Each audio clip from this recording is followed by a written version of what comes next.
Om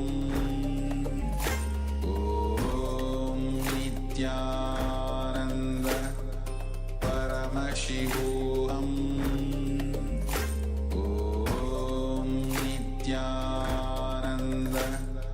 Paramashivoham.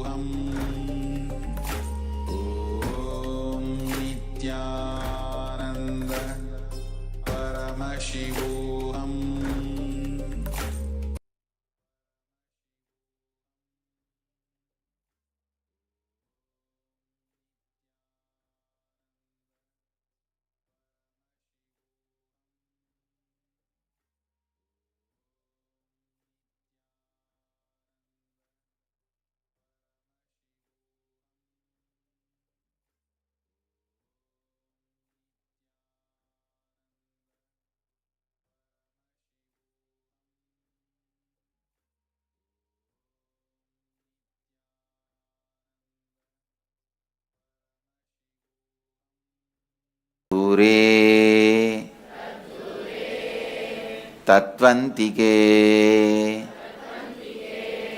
तदन्तरस्य सर्वस्य तदु सर्वस्यास्य बाह्यतः तद्देजति तन्नेजति तद्दूरे तत्त्वन्तिके तत् अन्तरस्य सर्वस्य तदु सर्वस्यास्य बाह्यतः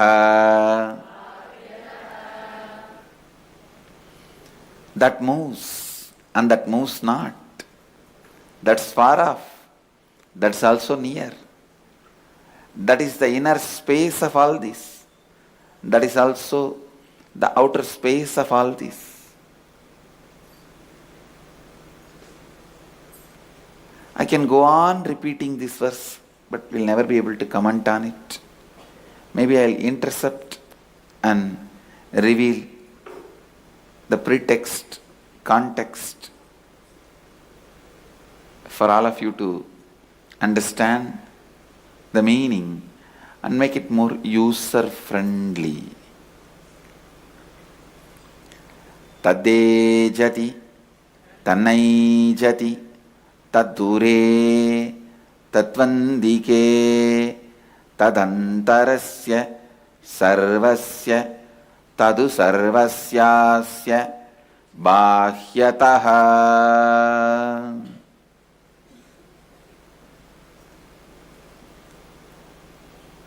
Anything moves and moves not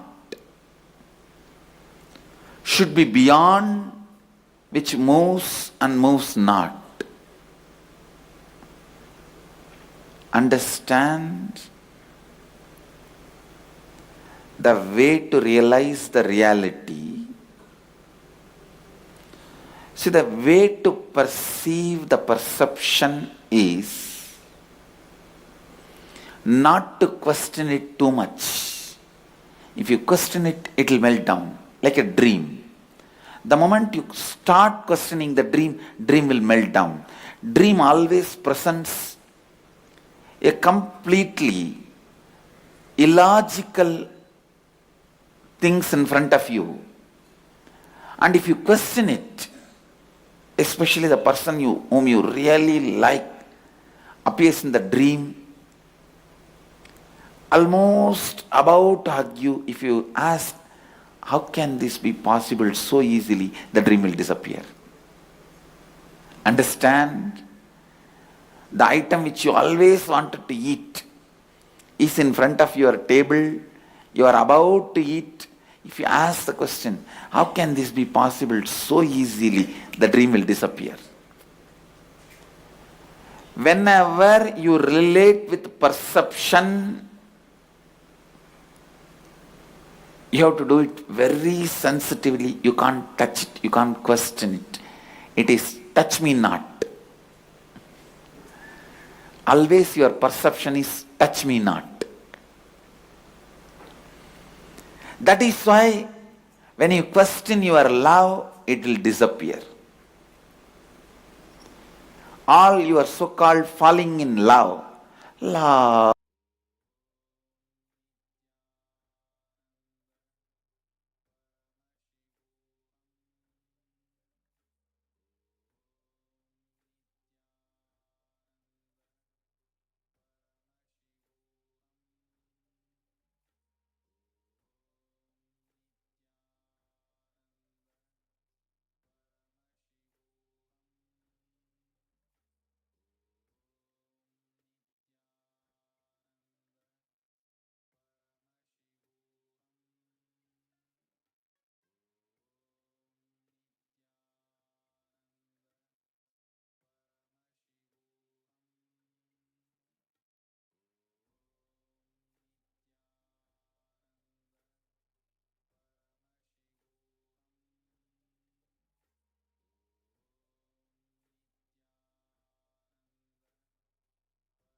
Don't go with your calculation. You know how to calculate only your salary. A person who receives 1 lakh salary can never imagine or perceive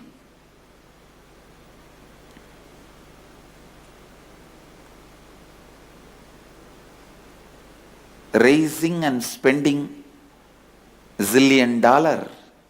No. It takes a literally transformation. Understand? If it goes above your head, listen.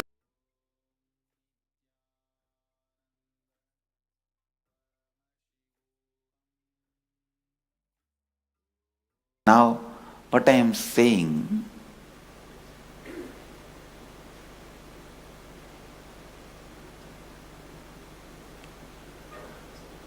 don't decide what is God, who is God, based on what larger number of people tell you.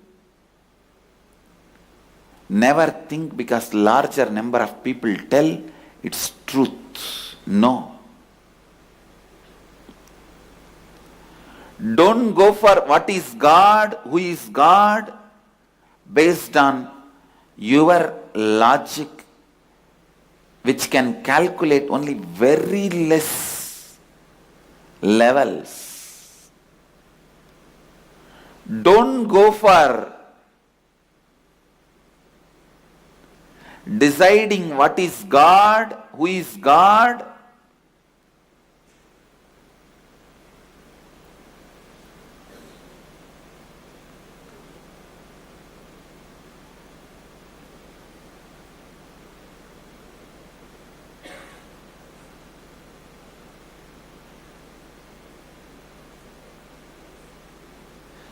based on your understandings about your perceptions.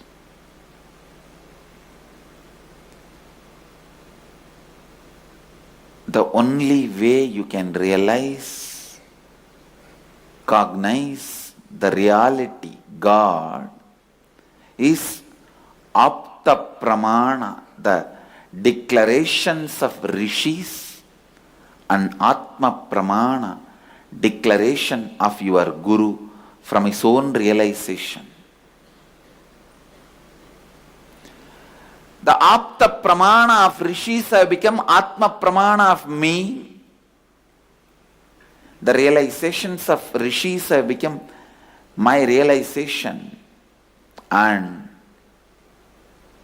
if you internalize that, my realization will become your realization. The apta pramana of guru will become atma pramana of you. Understand? Here, consciousness, God is declaring who is He, what is He. He is declaring about Himself. Tade jati, tanai jati, tadure, tadvantike. The word tat is translated as that here wrongly. The tat here will not mean that. The tat is truth. Tat ejati, truth walks. Tat naijati, truth does not walk. Tat dure, tatvantike. It is far off, that is also near. Tat dure, tatvantike. Tat antarasya means that is the inner space. Sarvasya, for everything. Tatu sarvasyasya bahyataha. Only when your third eye is awakened, you will understand there is no such thing as inner outer. I am telling you.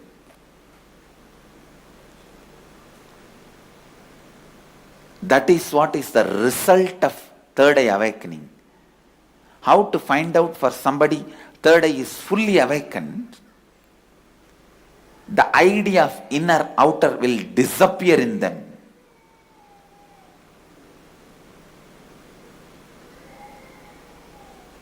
You will see, my Gurukul kids will experience that.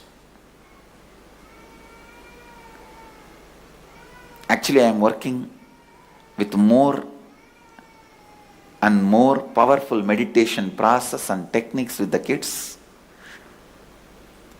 When the third eye is opened, you will be able to see, perceive everything inside and outside without even knowing any difference or gap.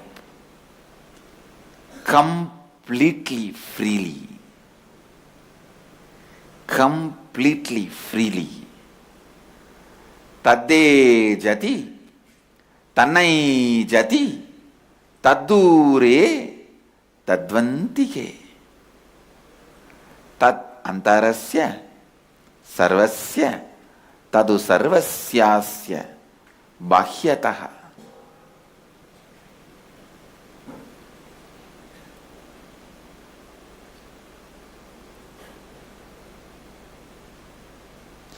It is ignorance which reminds you, which makes you feel something is inside and outside. Something is far off and near. It is like in the Ganga, one bamboo is floating. Because that bamboo is there, you say right side Ganga and left side Ganga. Ganga ever got divided? No. If you just remove that bamboo stick, Ganga got united? No. Neither division nor uniting ever happens, is reality.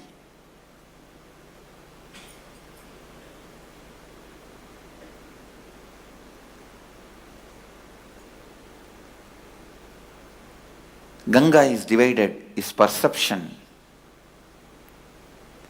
Right side Ganga, left side Ganga is fact.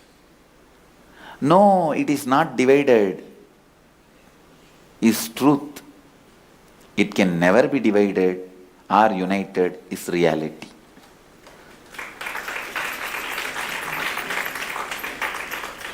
Listen, bamboo.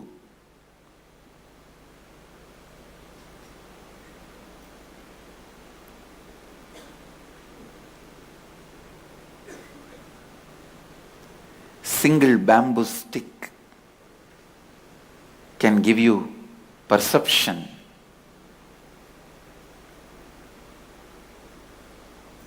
Fact, truth, which does not exist.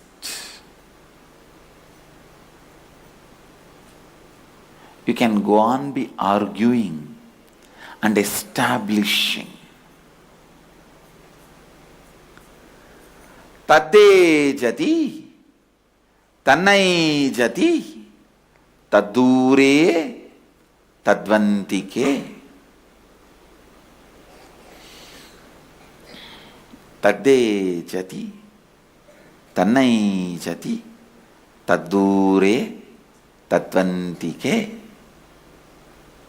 Tadantarasya, sarvasya, tadu sarvasyasya, bahyataha.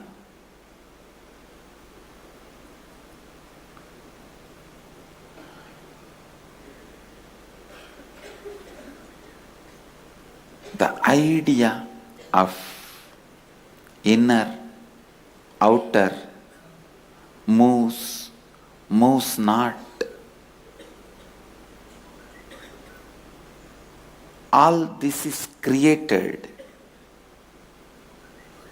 just like bamboo stick creates division in Ganga. Your ignorance, powerlessness creates division in you, or appears to have created division in you. How you will handle the bamboo stick, you should handle exactly the same way your ignorance. You should know it can never divide you as inner and outer. It can never make you inside and outside. It can never make you moves and moves not. Today's Vakyartha Sadas is this one subject: bamboo stick, powerlessness stick.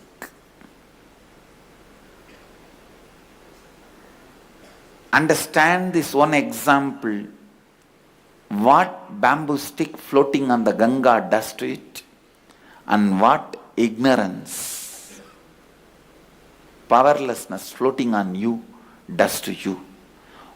This example, if you merge, Ganga is your consciousness, bamboo stick is your powerlessness, right and left, which you call is inside and outside, and moves not, far off, near, all that. How, when you look at the small area, it really looks bamboo stick has divided Ganga. For an ant, that bamboo stick is equivalent to dam. Ah, such big dam. Ganga cannot touch me. I am protected. That bamboo stick, not even a ship, it's a dam for an ant. So how, when your perception is too small, what all the impact that bamboo stick powerlessness does in you? When your perception grows little bit and raises to a level of fact, what that bamboo stick does to Ganga and your powerlessness does to you, when you raise to the level of truth, what that bamboo stick does to Ganga and what your powerlessness does to you, when you raise to the level of reality, what that bamboo stick does to Ganga, what your powerlessness does to you, what that bamboo stick means to Ganga, what your powerlessness means to you.